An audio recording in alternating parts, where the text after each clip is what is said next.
খবরের শুরুতেই জানিয়ে দিব সংবাদ শিরোনাম, পরে বিস্তারিত। ইসরায়েলকে নিষিদ্ধ করার দাবি, যা বলছে উয়েফা।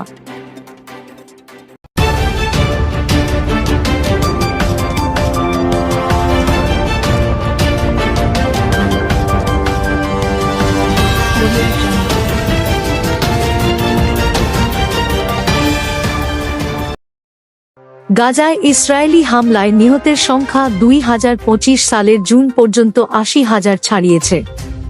জাতিসংঘের ওয়ার্ল্ড ফুড প্রোগ্রামের তথ্যে 5 লাখ মানুষ অনাহারের মুখে এবং জরুরি মানবিক সহায়তা প্রয়োজন। গত বৃহস্পতিবার উয়েফা সাবেক ফিলিস্তিনি ফুটবলার সুলেইমান আলোবাইদের মৃত্যু নিয়ে এক বিবৃতি দেয়, তবে তারা মৃত্যুর কোনো নির্দিষ্ট কারণ বা প্রেক্ষাপট উল্লেখ করেনি। লিভারপুল ও মিশরের তারকা মোহাম্মদ সালাহ উয়েফার পোস্ট উদ্ধৃত করে লিখেছেন, আপনারা কি বলতে পারেন তিনি কিভাবে, কোথায় এবং কেন মারা গেলেন? ফিলিস্তিন ফুটবল অ্যাসোসিয়েশন জানায়, ওবাইদ দক্ষিণ গাজায় মানবিক সহায়তার জন্য অপেক্ষা করার সময় ইসরায়েলি হামলায় নিহত হন। শনিবার Liverpool crystal palace community shield ম্যাচের সম্প্রচারে সাবেক মিশরীয় ফুটবলার মোহাম্মদ আবুত্রিকা ইসরায়েলকে নিন্দা জানান এবং ফিফা ও উয়েফাকে ইসরায়েলকে আন্তর্জাতিক ফুটবল থেকে নিষিদ্ধ করার আহ্বান জানান। তিনি বলেন, ইসরায়েল 760 জন ফিলিস্তিনি ক্রীড়াবিদকে হত্যা করেছে, এর মধ্যে 420 জন ফুটবলার। 140টি ক্রীড়া অবকাঠামো ধ্বংস হয়েছে। রাশিয়ার বিরুদ্ধে ফিফা ও উয়েফা পদক্ষেপ নিয়েছে। ইসরায়েলি দখলদারিত্ব কখন থামানো হবে? আমরা শুধু কথা চাই না, আমরা বাস্তব পদক্ষেপ চাই। উয়েফা সাধারণত ইসরায়েলের আন্তর্জাতিক ফুটবলে অবস্থান নিয়ে সরাসরি মন্তব্য করে না, তবে 2024 সালের ফেব্রুয়ারিতে সাধারণ সম্পাদক থিওডর থিওডোরিডিস বলেন, রাশিয়ার সঙ্গে ইসরায়েলের পরিস্থিতি সম্পূর্ণ ভিন্ন। যুদ্ধ শুরুর প্রেক্ষাপটও আলাদা।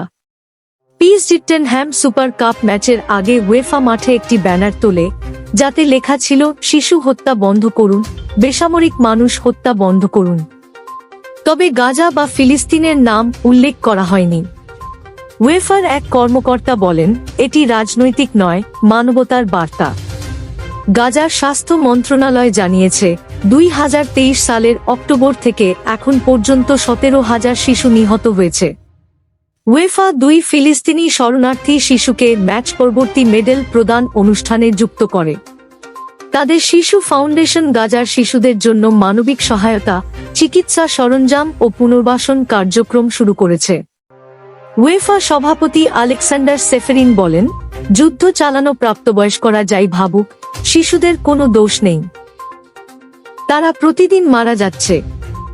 আমরা তাদের পাশে দাঁড়াতে চাই, যাতে তারা অন্তত কিছুটা শান্তি ও আশার মুহূর্ত পায়। ফিলিস্তিনের অবরুদ্ধ গাজায় ইসরায়েলি হামলায় একদিনে আরও 32 ফিলিস্তিনি নিহত হয়েছেন। নিহতদের মধ্যে 13 জন ত্রাণপ্রার্থী ছিলেন। ফিলিস্তিনি স্বাস্থ্য কর্তৃপক্ষ এ তথ্য জানিয়েছে। খবর আল জাজিরার।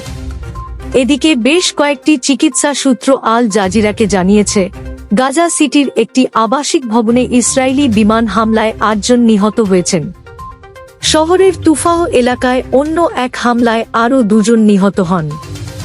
স্বাস্থ্য কর্তৃপক্ষ আরও জানিয়েছে, বেড়ে চলা খাদ্য সংকটের মধ্যে একই দিনে অপুষ্টিতে আরও 4 জনের মৃত্যু হয়েছে। পরবর্তী ভিডিও পেতে আমাদের ইউটিউব চ্যানেলটি সাবস্ক্রাইব করে সাথে থাকুন।